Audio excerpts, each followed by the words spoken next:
I often get asked when I'm reviewing prior returns or I'm looking at some tax planning or maybe doing a current tax return, and the common question is, what tax deductions have I forgotten? What have I missed?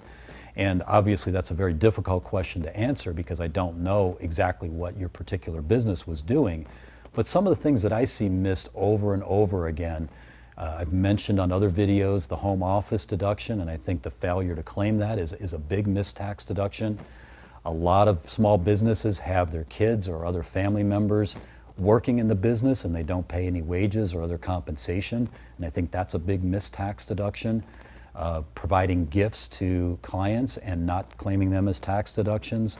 Missing a lot of startup expenses, meaning that maybe you incurred a few $1,000s and then you started the business and you forgot to take those deductions, or maybe you didn't know what records needed to be kept for that.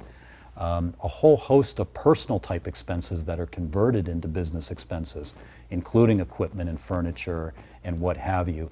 These are very common expenses and they're missed. I don't know what the percentage is, but quite often. And so I think what we want to do is we want to take the tax deduction checklist that's available at Tax Organizer and go through that and make sure that any tax deductions that are on that list that are expenses that we're incurring, that we know how we can claim those. So again, we can maximize the tax deductions both legally and morally to legally and morally reduce the amount of taxes that we ultimately pay the government. I found the Tax Organizer app to be very important for a lot of my clients. It helps them keep their records together, keeps them organized, and that's why we're making the Tax Organizer app available for you as a free download. All you need to do is click below and try it out for yourself. You have nothing to lose.